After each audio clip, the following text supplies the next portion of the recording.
Assalamualaikum warahmatullahi wabarakatuh. Selamat pagi anak-anak. Bagaimana kabar kalian semua? Ya, mudah-mudahan sehat semua ya, dan sehat selalu. Baik, berjumpa kembali dengan Bapak dalam mata pelajaran Pendidikan Kewarganegaraan. Pada pertemuan kali ini kita akan bahas tentang konsep hak asasi manusia dan kewajiban asasi manusia dalam perspektif Pancasila. Nah, materi pokok ini merupakan rangkaian dari kompetensi dasar 3.1, yaitu menganalisis kasus-kasus pelanggaran hak asasi manusia dan kewajiban asasi manusia dalam perspektif Pancasila. Nah, sebelum kita mulai, Bapak akan membahas sedikit tentang sejarah perjalanan hak asasi manusia di Indonesia. Nah, sebenarnya hak asasi manusia di Indonesia itu mengalami proses perjalanan yang begitu panjang. Tapi kita bisa ambil poinnya yang paling mendasar di sini adalah dari Piagam Jakarta, di mana di sini dalam Piagam Jakarta itu menghasilkan pembukaan Undang-Undang Dasar 1945. Nah, di situ ada 2 poin yang bisa kita pahami terkait dengan hak asasi manusia. Pertama bisa kita lihat dari alinea ke-1. Di situ ada redaksi kemerdekaan ialah hak segala bangsa. Nah, ini adalah pengakuan yuridis terhadap hak asasi manusia tentang kemerdekaan, lepas dari segala macam bentuk penjajahan. Nah, itu yang pertama. Nah, yang kedua bisa kita lihat dari alinea yang ketiga. Atas berkat rahmat Allah yang Maha Kuasa dan dengan didorong keinginan yang luhur supaya berkehidupan kebangsaan yang bebas. Nah, ini. Jadi 2 poinnya ini adalah kemerdekaan atau kebebasan. Dan ini terkait erat dengan konsep hak asasi manusia. Nah, kita lanjut. Nah, di sini ada sikap spiritual. Nah, di tayangan saya sebelumnya, kenapa sikap spiritual dan nanti ada sikap sosial itu kita bahas. Nah, karena untuk pembelajaran dan penilaian 2 sikap yaitu spiritual dan sosial merupakan tanggung jawab dari 2 mapel. Pertama adalah pendidikan agama budi pekerti dan yang kedua adalah pendidikan kewarganegaraan. Nah, jadi pertama kita bahas dulu sikap spiritual. Di sini harus kita yakini bahwa hak asasi manusia merupakan anugerah dari Tuhan yang Maha Esa, anugerah dari Allah Subhanahu wa Ta'ala. Jadi hak asasi manusia ini bukan merupakan pemberian manusia, tetapi merupakan pemberian anugerah dari Tuhan yang Maha Esa. Dan ini harus kita yakini, ya. Lanjut, sikap sosial. Nah, ini merupakan perwujudan nyata, merupakan implementasi dari sikap spiritual, di mana ketika kita meyakini bahwa hak itu adalah anugerah, maka kita harus punya sikap peduli terhadap hak asasi manusia sebagai bentuk rasa syukur.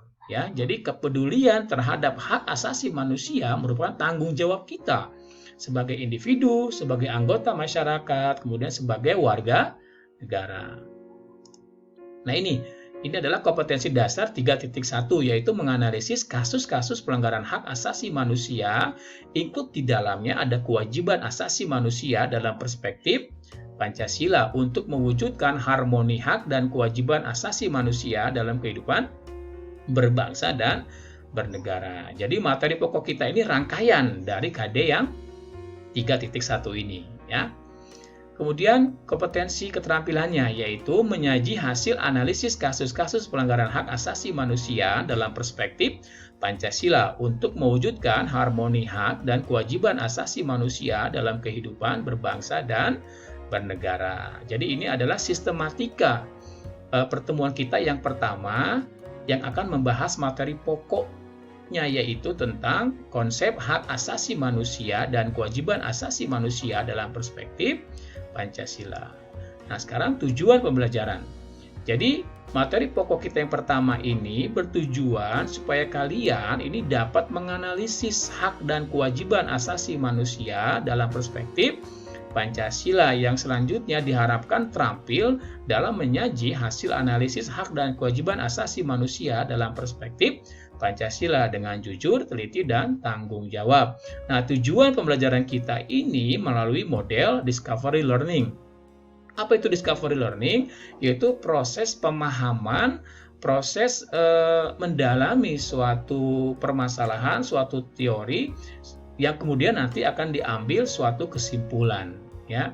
Jadi discovery itu adalah memahami suatu isi, suatu teori, suatu konsep yang nantinya akan diambil suatu kesimpulan atau pemahaman yang utuh dan lengkap. Nah, kita lanjut ini pada konsepnya, hak asasi manusia dan kewajiban asasi manusia dalam perspektif atau sudut pandang Pancasila.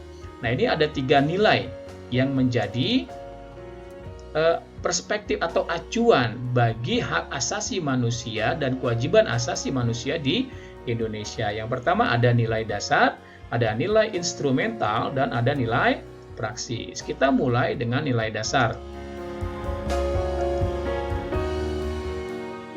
Nah, hak asasi manusia dalam nilai dasar adalah asas-asas yang diterima bersifat mutlak, sesuatu yang benar dan tidak perlu dipertanyakan lagi. Nilai-nilai Pancasila yang tidak berubah terdapat dalam pembukaan Undang-Undang Dasar 1945, meliputi setiap sila Pancasila, yaitu nilai ketuhanan, nilai kemanusiaan, nilai persatuan, nilai kerakyatan, dan nilai keadilan sosial. Jadi, nilai dasar adalah nilai yang termuat di dalam sila Pancasila, mulai dari sila pertama sampai sila yang kelima. Nah, saya yakin, Bapak yakin kalian sudah bisa menghafalnya, kan sudah bisa tahu dari sila pertama sampai sila yang kelima. Yang kedua adalah nilai instrumental. Nah, hak asasi manusia dalam nilai instrumental Pancasila adalah pelaksanaan dari nilai dasar. Nah, biasanya dalam wujud norma hukum yang dikristalisasikan dalam lembaga-lembaga atau ditanamkan nilai-nilainya itu di dalam lembaga-lembaga. Sifatnya dinamis dan kontekstual sesuai kebutuhan tempat dan waktu. Nilai instrumental adalah pelaksanaan umum dari nilai dasar dan merupakan tindak lanjut dari nilai dasar. Nilai instrumental dijabarkan secara kreatif, dinamis dalam bentuk Undang-Undang Dasar 1945 dan peraturan perundangan lainnya, yaitu ada undang-undang, ada peraturan pemerintah pengganti undang-undang atau Perpu disingkatnya, ada peraturan pemerintah, ada peraturan presiden, dan peraturan daerah. Jadi kesimpulannya nilai instrumental itu adalah penjabaran dari nilai dasar. Nah, sekarang kita lanjutkan nilai praksis. Nah, hak asasi manusia dalam nilai praksis Pancasila adalah nilai yang sesungguhnya dilaksanakan dalam kenyataan kehidupan bermasyarakat, berbangsa, dan bernegara. Sifat dari nilai praktis yaitu pertama abstrak. Artinya nilai praktis bersifat konseptual atau teoritis, contohnya menghormati, kerjasama, dan kerukunan. Yang kedua bersifat konkret, yaitu nilai yang secara nyata dan dapat dirasakan, contohnya adalah sikap dan perbuatan sehari-hari. Jadi kesimpulannya nilai praksis ini adalah berupa sikap dan perilaku sehari-hari sebagai living value reality, nilai yang hidup dalam kenyataan sehari-hari.